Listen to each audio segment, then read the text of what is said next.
Oh boy, so we have a little bit of ARK news here. Some delays, of course.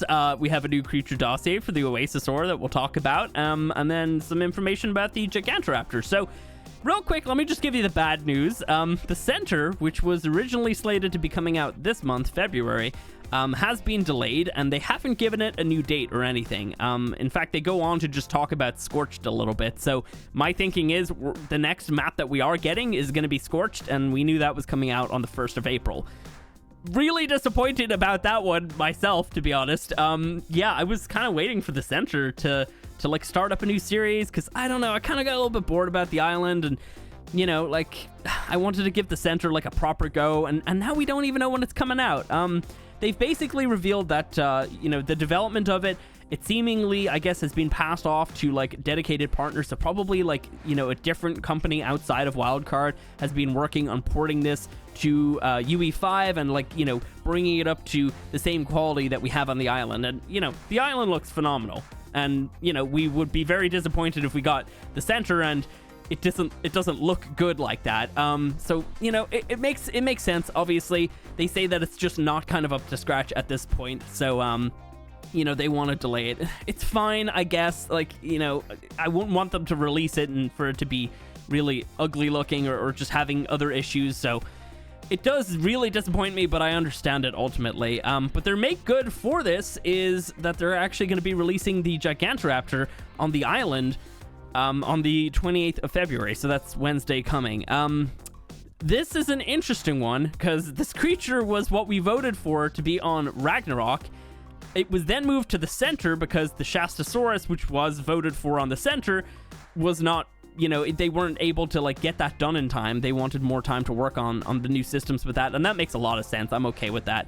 But yeah, we were getting the Gigantoraptor with the Center, and now it's being moved, so I guess we're gonna have it on the island. So does that mean it's gonna be on all these maps? Are we gonna get the Shastasaurus then for the Center when that releases? What are we getting for Ragnarok? I have so many questions. You know, they keep shuffling these things around, and it's, I don't know. It's so confusing. Like, this was supposed to be on Ragnarok, and now it's on the island. I'm really hoping that it's going to be a creature that's going to be available on all maps going forward, because, I mean, it does sound like a really interesting creature. Also, we don't actually have any, like, creatures that we steal eggs from on the island, so that's, like, a new thing for there. But yeah, I don't know. Yeah, I don't know. What do you guys think about this? I mean, like, obviously it's cool we're getting a new creature that we can tame in just a few days. But yeah, I'm a little bit disappointed about the Center, but yeah, it is what it is. They have still stated the fact that Scorched is still on track for April 1st, and I'm really hoping that it does come out then, because, oh my god, it's been so long since we've actually been able to, like, do things outside of the island now. You know, I'm almost getting the itch to go back to Survival Evolved, and I can see by the Steam numbers that a lot of people are, but yeah, I don't know. What do you guys think about all this? Now let's get into a bit of a mixed bag. We've got the Oasisaur dossier, and I guess I'll read this for you real quick. Where do I start with Oasisaur? Like most of the unique wildlife I've encountered here, this flying island feels like something from legendary fantasy. It's as big as a titanosaur, but somehow it can still defy gravity. Just a side note, I've seen titanosaurs also defy gravity many, many times. My hunch is that Oasisaur consumes great bunches of vegetation at once, so a handful of berries wouldn't be an enticing enough offering. You'd have better luck courting its affection with topiary or potted shrub, as long as you're ready to chase rival suitors off the behemoth's back. This roaming oasis carries soil on its back so fertile that anything planted in it will flourish, even if practically ignored. And that back seems like it has enough room for a small neighborhood. This living landmass will nurture its long-term inhabitants, because favored residents get access to a pool with truly miraculous properties. For starters, its restorative waters will cure bathers of nearly any illness or affliction. Most unbelievably, the wellspring of an Oasisaur can reincarnate your lost animal friends, whether by transcendental magic or access to the mysterious technologies of these ARKs. I've seen a fallen pet return to newborn life by committing their essence to the rejuvenating pool. Okay, so that's a lot to take in. Normally I'd kind of like go through it from the start, but like we need to talk about that last bit. This is, I feel so conflicted by this, because this creature sounds really cool and it looks really cool, and I was hyped for it. You know, it's part of the Frontier pack in case you're in case you're not caught up. So basically, it's going to be a paid pack. We don't have a price on it just yet. It's going to include a couple things like train tracks, cosmetics. There's going to be like mini games and a couple other items, like a bunch of nice stuff, basically. But it also includes a creature, and for this map, it's going to be the Oasisaur. Yeah, I think that having a creature in a paid pack that's capable of, you know, bringing your creatures back to life is maybe not the best idea.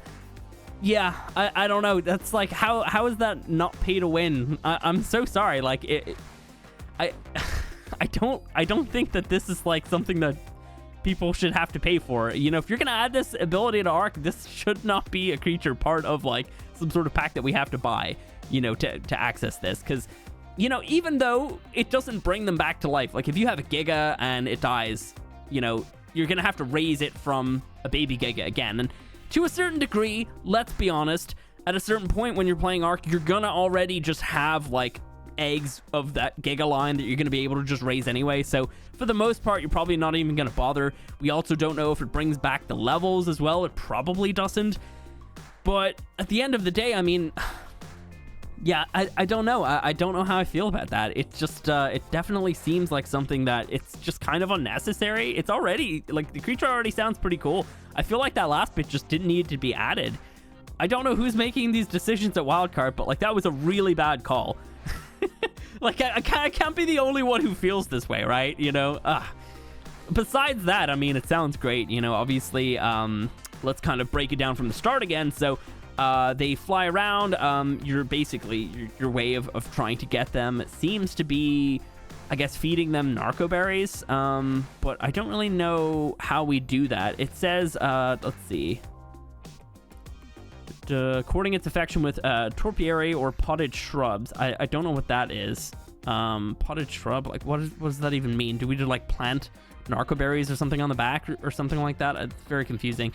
We're gonna have to chase other rival suitors off its back as well. So basically, what we're gonna have on official and populated servers is a bunch of people trying to tame it at the same time, and it's only gonna be able to be tamed by one person, of course, in the very end. But yeah, that's a little odd. But yeah, as well, it seems to be really cool. Like the fact that it's got like really fertile grounds, like soil on its back is really fertile, meaning that from my understanding, we'll be able to plant maybe directly into the creature, be able to plant our crops and stuff, you know, to get our vegetables and everything. And it's not going to cost any like fertilizer or anything. So that's what I kind of gather from that bit. But yeah, I don't know. Maybe we actually have to have crop plots down, probably, realistically. And it just has some sort of like range or something on it where it's going to be able to just auto fertilize anything that's planted on the very back. But yeah, I don't know. We also, of course, have the pool.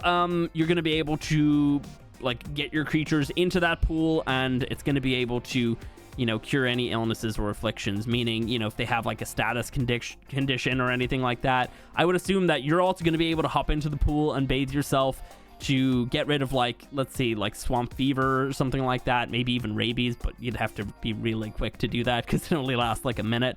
But yeah, I mean, like, all that stuff sounds really cool. All in all, it does sound, from what they've talked about before about this creature, it does kind of sound like it's going to be a fairly, like, you know, frail creature. It's not going to be something that you're going to be able to just tame and then just be, you know, on the back of forever. Like, this creature's not going to be something that is impossible to kill. They're not going to make it like Titanosaur, I would assume. But yeah, you know, it's just a flying landmass that can also walk on the ground as well, maybe swim. We haven't gotten to that part yet. You know, so yeah, I don't know. What do you guys think about that? Like, am I off book with the last paragraph? Because I do kind of feel like that's really strange. Also, I don't actually completely understand how we're even doing that. How are we committing their essence to its pool? How does that work? So, like, is it as simple as just having an inventory on the back of it where we're able to go to the pool and it's just going to show us a list of creatures that have died recently, and we're going to be able to choose something?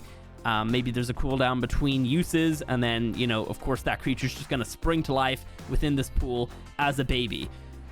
Maybe that's how it works. But yeah, I don't know. It's an interesting one. But yeah, what do you guys think about all that? All in all, pretty disappointed about the center, but like I said, you know, just really nothing that they could do, I guess. does suck.